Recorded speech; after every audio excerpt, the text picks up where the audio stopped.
The Late Set is supported by WRTI members and the Cape May Jazz Festival Foundation, presenting the 25th edition of the Exit Zero Jazz Festival, November 7th through 9th.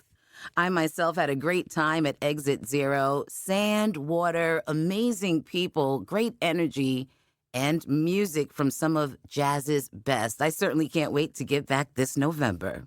Learn more at exitzerojazzfestival.com. Now, here's The Late Set.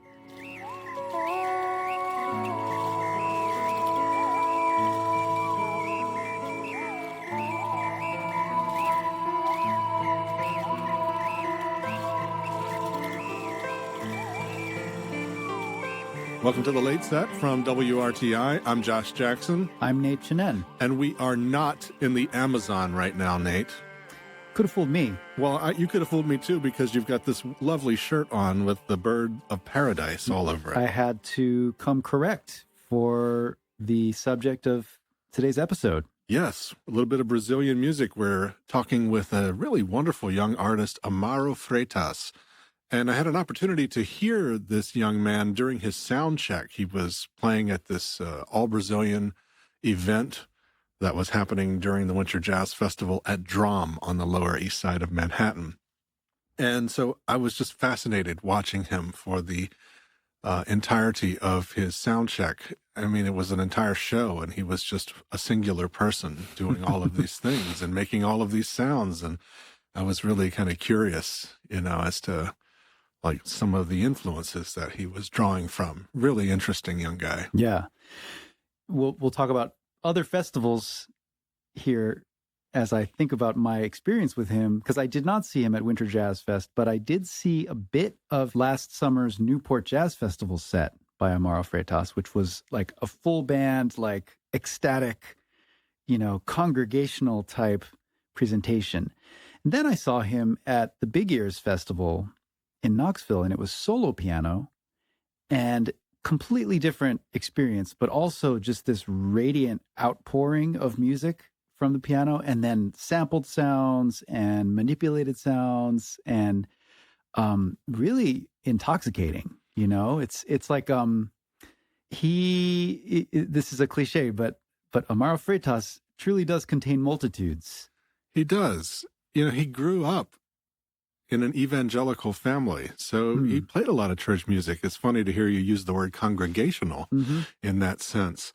He did that, and he did like, any other working musician. He played restaurants and cocktail piano, you name it, and heard Chick Corea as a very young musician and was like, what in the world is this? And completely inspired by jazz and improvisation.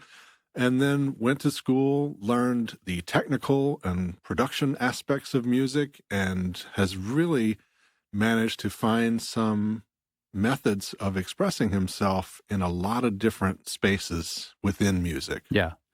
It's interesting to me because, and I'm really, I can't wait to hear your conversation with him, because he's a bit of a curio to me as a Brazilian piano player whose frame of reference does not seem to be predominated by bossa nova and samba.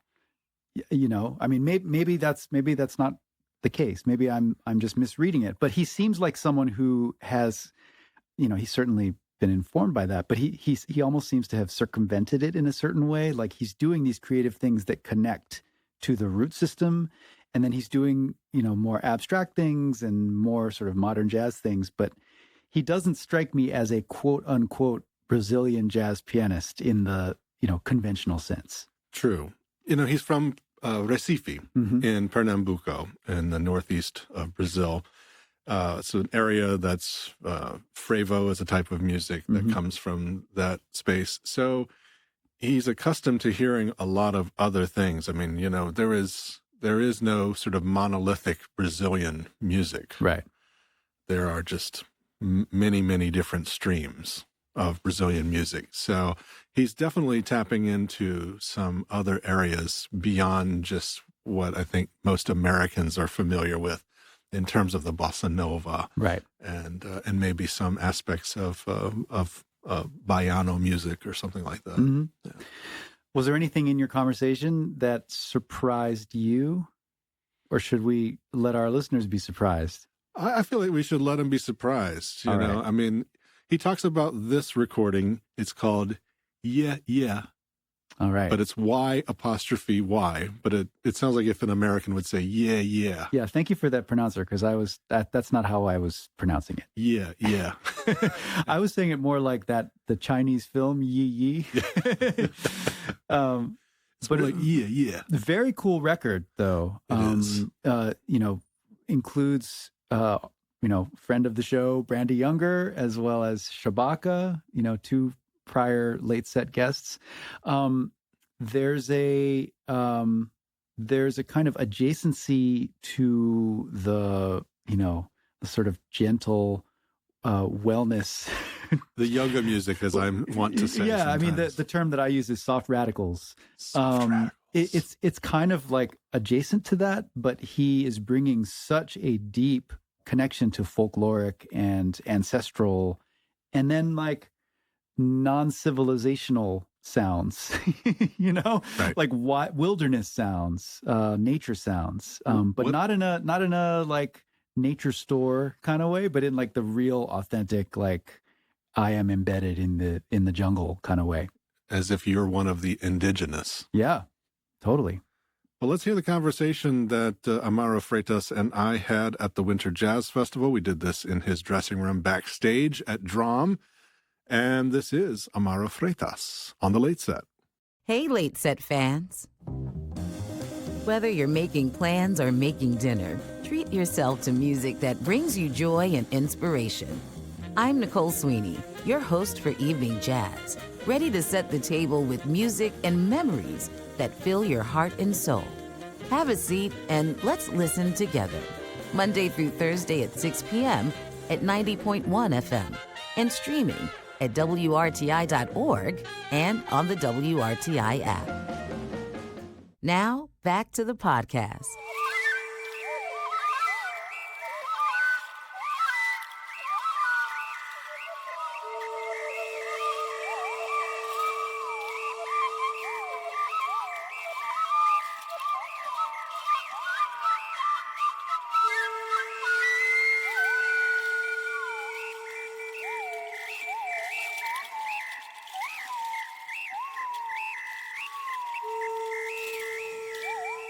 You play a lot of different things, Amaro. I was noticing that you're playing all of these flutes, and what is the thing that makes the sound like the birds? What is that? I just play piano, yeah. But in my new album, Yeah, I wanted to do a tribute to Amazonia because I had a great experience there. I bought some instruments from Amazonia, flutes, some little things. And wow, maybe I can introduce these sounds. When I play a flute, I want people imagine the forest and the river. The sound is from Amazonia. And there's production to this. Your sound engineer, Vinicius, is looping these sounds so that it becomes this environment that the crowd is a part of. It's like being in the Amazon. Yeah, it's a long process we had together in the studio. Yeah, because I study with Vinicius in the same university. We have music class together. And Vinicius is my sound engineer, but Vinicius is my friend. In this process, I have a great reference, Nana Vasconcelos. And Nana is a percussionist from my hometown, Recife. Yeah. And Nana always play berimbau. He played berimbau completely different, but Nana uses some electronic device to do loops. Right. With his voice and his instrument.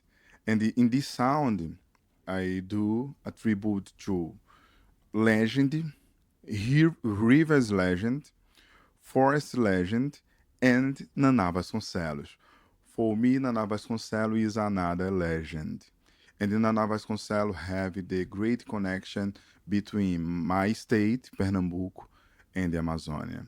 This moment, I dedicate and I do a tribute to Amazonia, but Naná Vasconcelos too. And Vinicius is very important in this process because when people see the concert, why?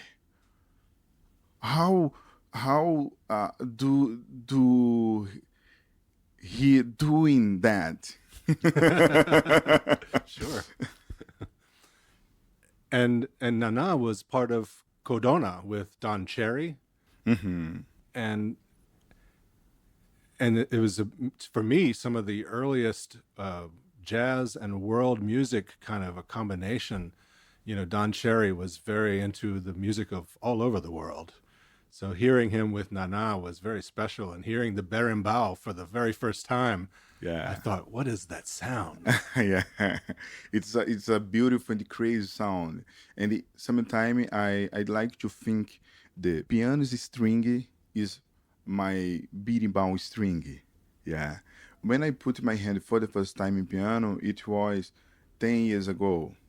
And I look at this sound, wow, it's a crazy sound, and I have a lot of possibilities, because piano have a harp.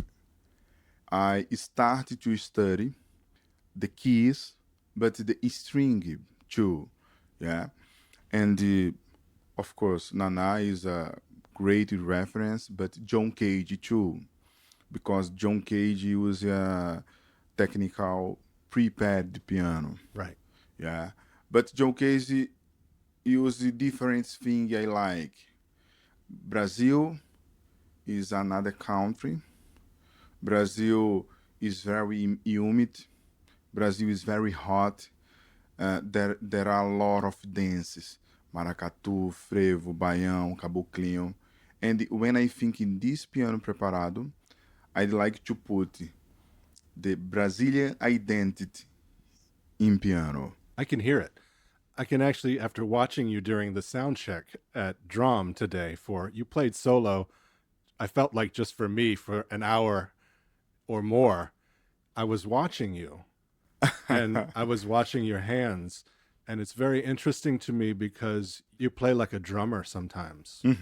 I was watching, sometimes you hit like somebody would hit a conga where there's a rebound. Do you know what I mean by rebound? Like, exactly. and I was watching that, and you get a different kind of sound from striking the note, but also the rebound, even on the same note, sounds differently. Yeah. It's a long process. I think when I said for you 10 years ago, I put my hand for the first time, but I came into study prepared the piano 5-6 years ago. And when I put how do I say, glap codes? Clothespin. Got it. Exactly. You put in the clothes. Yes. Yeah. For one note in piano, we have 3 stingray in the medium piano. Yeah. And I put for the first time the clothespin on the string. Yeah. And the sound is changing. Poof. Wow, I have a tambour. Do you understand the tambour? Yeah. Wow. It's incredible. Now I needed to practice. I start play in the church.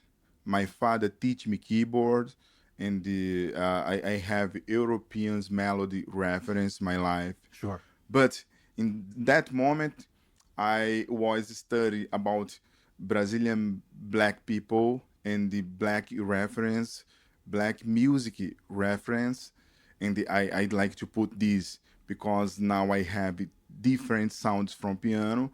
I take some scenes from Amazonia, and I'd like to put the energy and the Amazonia's vibe in this song. This song is Dança dos Martelos. For me, it's the best song in my album. Yeah.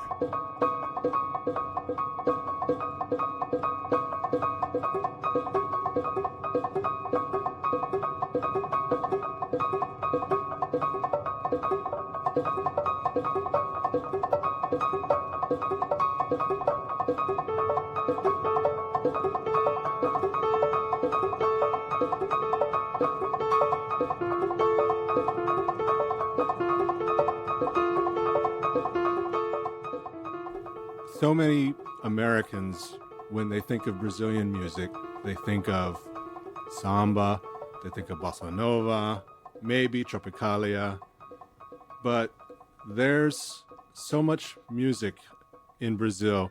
I mean, in Recife alone, like frevo is from, Yeah. it's a whole other kind of music. Yeah. And also northern Brazil, northeastern Brazil, and also the Caribbean. There are many specific rhythms that are part of sort of the African diaspora. Shabaka his family is from Barbados. Shabaka Hutchins on your recording. Yeah. Many people in London have roots in Brazil, in the Caribbean, in these areas. And it's interesting to me now to hear these musics sometimes getting closer. Yeah. Again. Yeah. I think it's because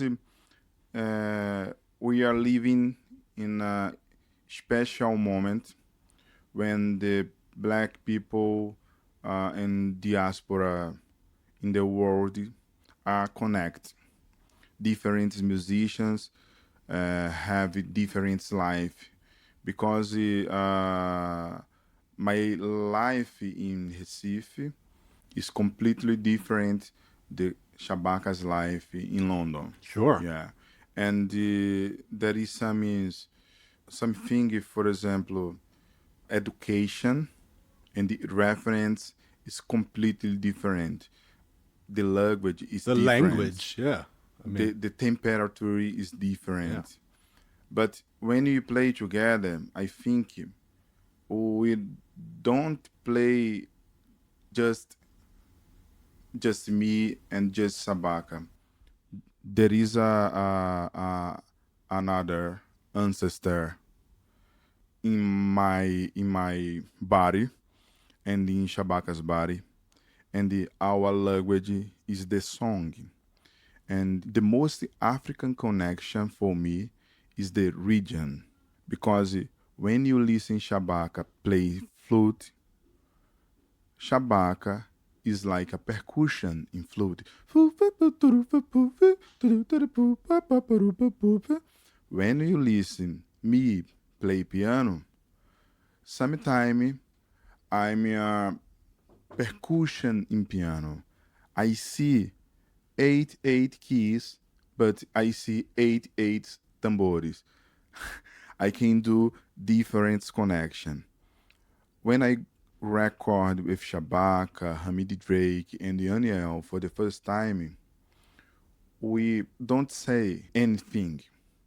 Just play and look to Shabaka, look at Daniel, look at Hamid Drake, and play. And I think our language there is our music.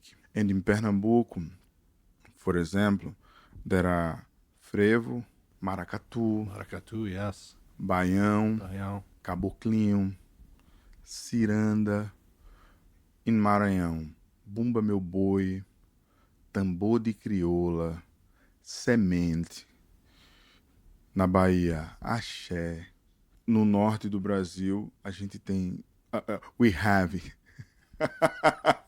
different region. Yeah. And I think it's the most important in our Brazilian music. That music is a lot of diversity.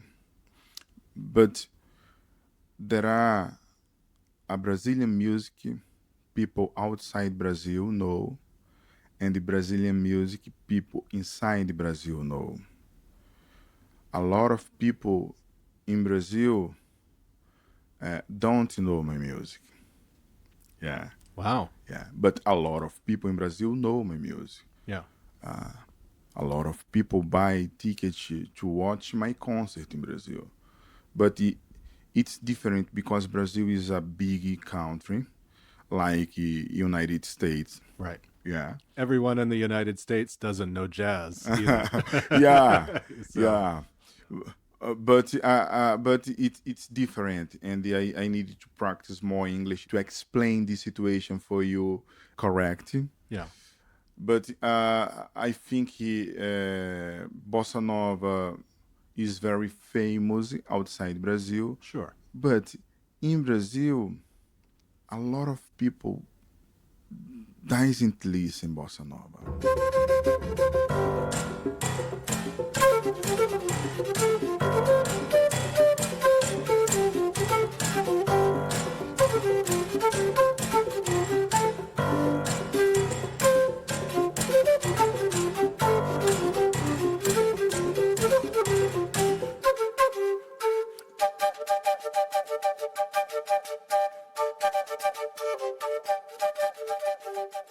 You went to visit the Sateremawe people.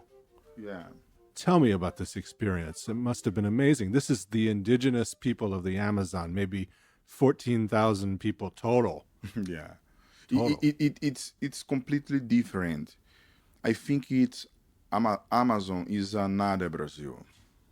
Yeah, because when you see Amazon in the magazine, when you watch Amazon in the television, it's different when you live in Amazon.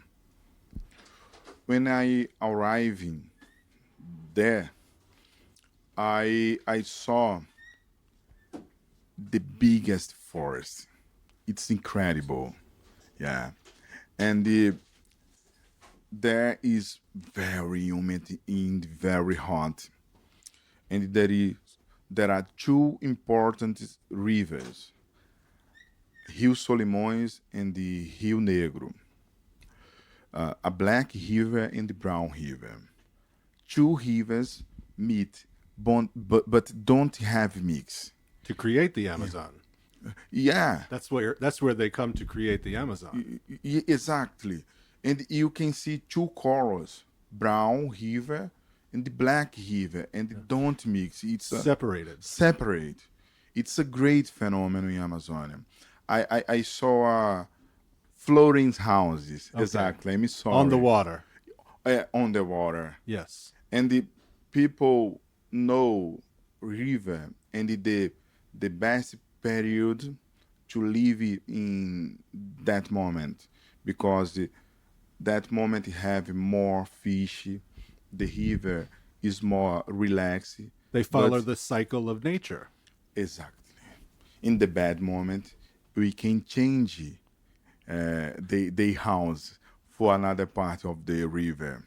They know when the rains come and they know to move. Yeah, exactly. It's incredible. It's another relation with the nature. And they're not looking this up on their phone. they're not asking Google or Siri. Exactly. It's incredible. Yeah. I drink in a ritual Guaraná do Amazonas in the same cabaça. We drink and said for another people and give another people drink this Guaraná. Guaraná, yeah. I eat fish and a lot of things. I saw Dança das Tucandeiras ritual. It's Oh, ants. The ants. the ants. Yes. Yeah. The indigenous Yes. This is a rite of passage. I read about this. So young boys, young boys, yeah. they put a glove on, they full of fire ants, basically. They put the ants to sleep, and then they wear the glove, and the ants come and they sting them. Exactly. It's the moment when the young boy You saw this. changed to a man. Yeah, you saw this. Yeah. Wow. I saw that. I saw, and I talk about the balance of the planet. I saw the great connection indigenous have with the nature. I learned some words in Sateremawe language. I discovered have more 300 language and the 300 community. I saw indigenous have a lot of problem there because there are, for example, deforestation. I was going to ask you. Yeah. I mean, with the economic development of Brazil, they continue to take more and more of the Amazon, and there's deforestation. Exactly. Do you worry about the people and the balance of nature? And these are things actually that, I mean, Antonio Carlos Jobim was concerned about these things many years ago. Yeah, It's worse now. exactly. But it's just one problem. There are another problem, like for example, Yeah, they're cutting the forest to graze for cows. exactly. Yeah. But illegal miner Mining, yes. and the narco traffic Oh, boy. is so hard there because people work with narco traffic, live in the same community indigenous live in, and that people solve some questions, give you clothes, give you money, give you food, but that people is not a good reference for indigenous, and it's so hard for indigenous because indigenous look after and fight for Amazon, for forest, for river, and they have another problem, river pollution. Sure. But it's not just in Amazon, it's all Brazilian rivers. Yeah. And I think there are a lot of people work hard. For example, now we have different indigenous. They study in the university. They are in the politician. They are politician. But I think we needed to work more. In Brazil, politicians should work more for this situation because it's about our life and the new people's life. Yeah. And when I think about it, I ask me, how can I do something? I can put this history in my music. Yeah. And I can do a tribute to Amazonia. And I can share this message with the world when I play in Europe, Japan, United States. But for me, it's so important. Brazilian people should visit Amazon one time because it is different. Brazilian people live in the north, Maranhão, Belém, Amazon, have it. How do I say consciência? Do you understand it? Conscience. Yeah. Conscience. Yeah. That Brazilian people, yes, but São Paulo, Rio de Janeiro, Pernambuco, Belo Horizonte don't have interested to know and visit and protect and look after Amazon. When I said for you, more important for these people is visit Disney. Right. And you have, this is the problem in Brazil. When I was a little boy, I didn't study about the Black history in Brazil. I didn't study about Amazon. I didn't study about the indigenous in Brazil. You had to find it. Yeah. When I am 29 and 28, I start to study more about this history. I find Queen King Black reference, indigenous.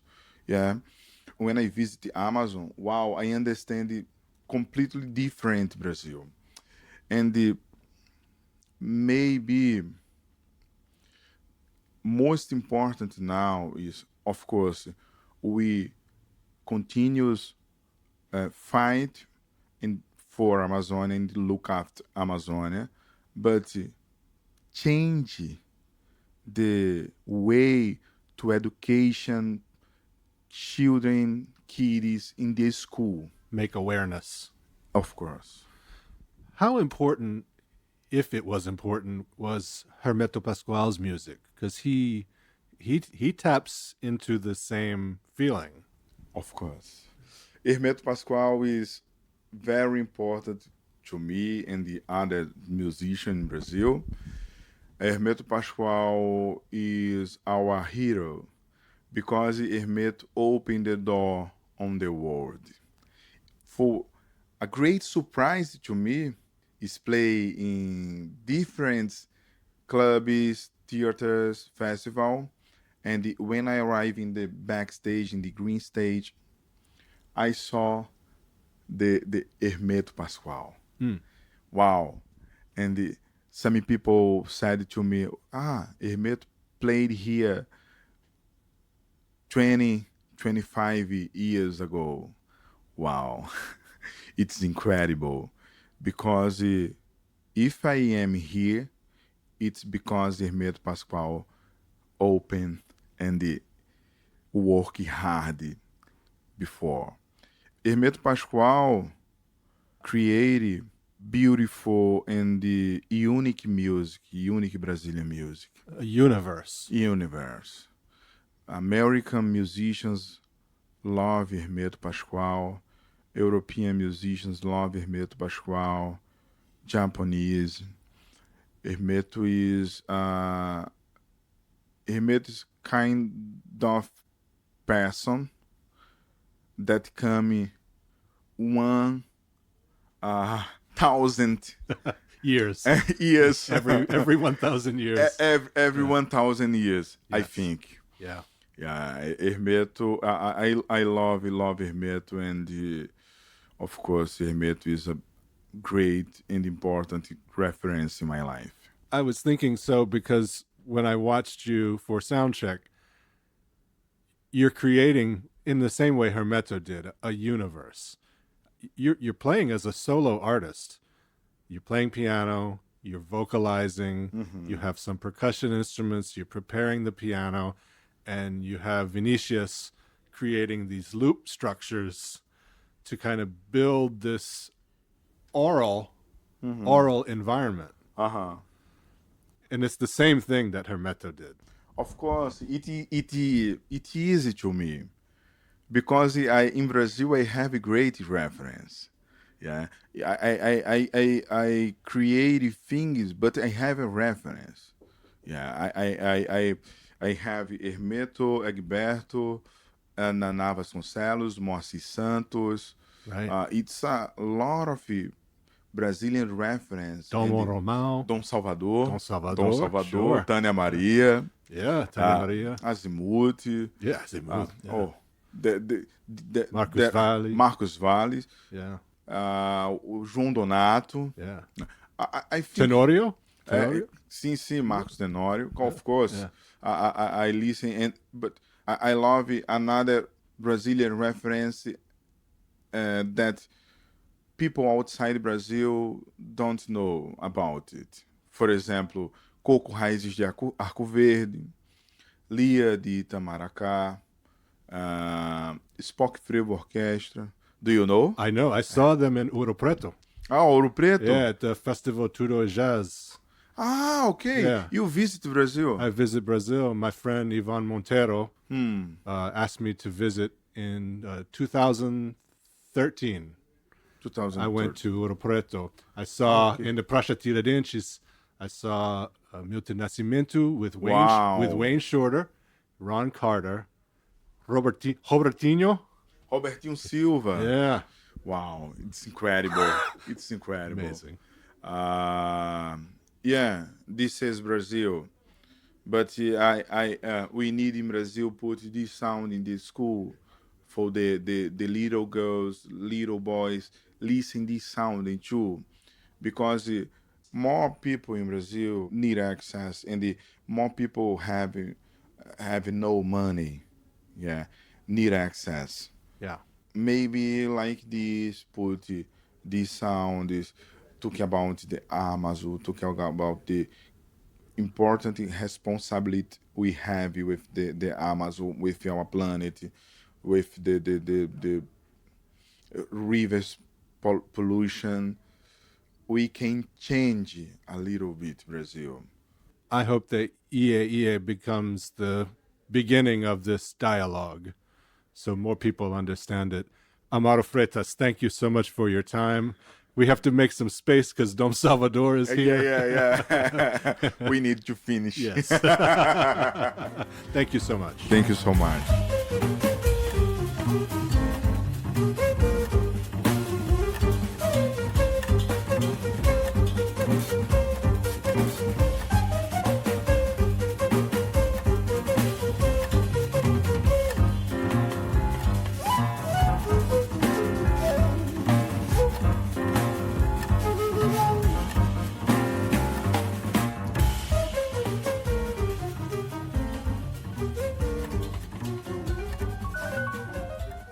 Interesting guy. Very interesting guy. I can't wait to converse with him myself. But this was great in the meantime, and his musical output continues to just pour out of him. So I don't know what the next move is, but it's clearly going to be something to watch out for. He's so wide open, and he is really embracing other aspects of music, like, bringing Brandy Younger in and Shabaka. And I think he's just got really open ears and is trying to find a way to play some of the music he hears, which is, that's inspiring always. We have this like ongoing conversation about Brazilian music and expression. And I wonder if you slot Amaro and his creative acumen or capacity in the same general region as Hermeto Pascoal. Just like this ungovernable creativity. You know what I mean? Yeah, he certainly has an openness and that kind of spirit about him. I don't know if it's maybe as crazy in the best way. I mean that in a very beautiful way, as it is with Hermeto. I don't know. I guess maybe when we see him play a pig or something like that, or a live animal or God knows what, right? In the middle of the Amazon playing in the water or something, maybe we'll have to reevaluate this. Well, I mentioned that Big Ears concert, and what I didn't say earlier was that, I corresponded with a couple of, pretty experienced listeners who wandered into that performance without knowing much about him. And at least one of them said that was one of the most amazing things I've ever seen, and so he can have that effect, just that, like, I don't know. There's something a little bit Keith Jarrett-like in his, like the generation of ideas from the piano, but then there's like all this other stuff that he does, obviously. So it's meant to create an immersive environment. Yeah. And you're part of the immersion. Mm-hmm. Yeah. Interesting. Yeah. I'm curious to see what comes next from Amaro. Yeah. Very talented. Well, here's what's next on the late set. Yeah. This I Dig. All right.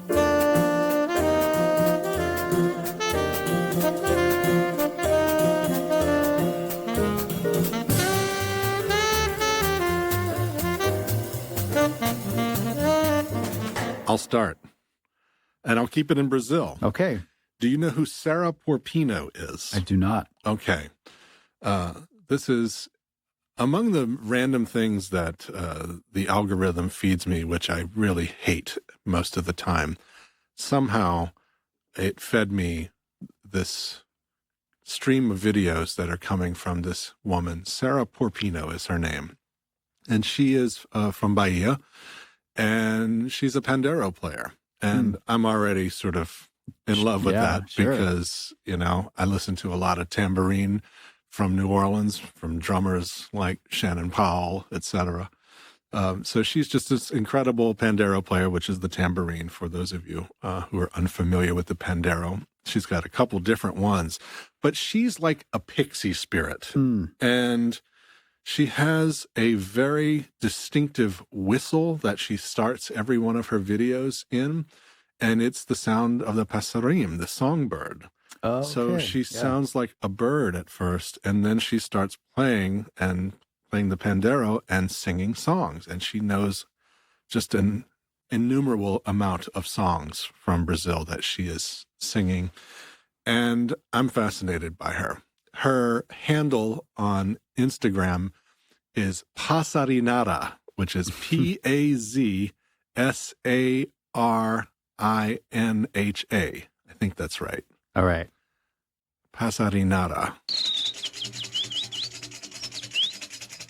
Eu vim de longe, eu vim aqui passando a coco, com meu terno engomado, meu sapato prateado, sustento tombo, e eu não vim de alheia, trago uma estrela no peito, como o sol é lá no meio. Eu vim de longe, eu vim aqui passando a coco, com meu terno engomado, meu sapato prateado, sustento tombo, e eu não vim de alheia, trago uma estrela no peito, como o sol é lá no meio. Sounds like someone who should be collaborating with Amaro Freitas. I think it would yield some pretty interesting results because she's really unique, especially if they ran it through effects and all kinds of other fun things. Okay, well, since we are keeping it in Brazil, I will mention a movie. This is a film by Walter Salles called I'm Still Here. So this is based on the true story of Eunice Paiva, whose husband Rubens was disappeared in the 1970s. Okay. It is a story of her persistence and her resilience, and then also what she came to symbolize.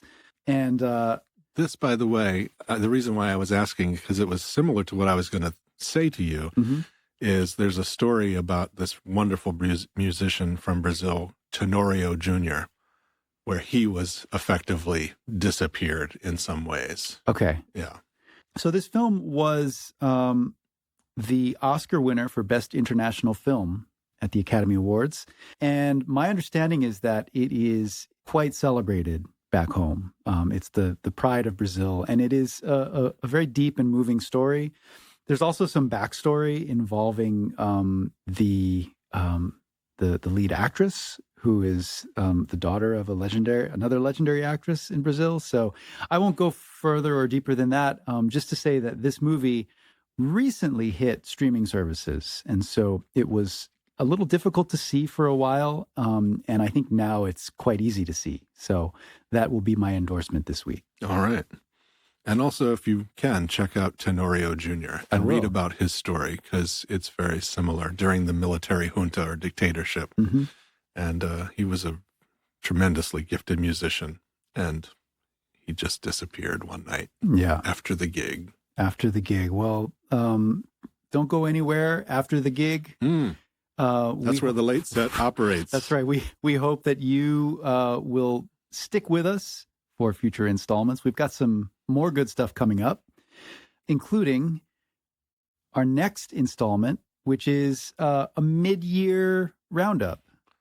Mr. Jackson and myself sharing some of our favorite albums of 2025. I'm going to have to get my lasso. There you go. Prepared for this roundup. Saddle up. There you go, little doggy. The Late Set is a production of WRTI and made possible by WRTI members. Thank you for making public radio and WRTI and The Late Set possible. It's hosted by me, Josh Jackson, with Nate Chinen. The show is produced by Alex Arif. We want to thank the folks at Winter Jazz Fest, especially Bryce Rosenblum, and also Matt Merowitz at Fully Altered Media, as well as Vinicius Aquino and Laercio Costa. Our operations. You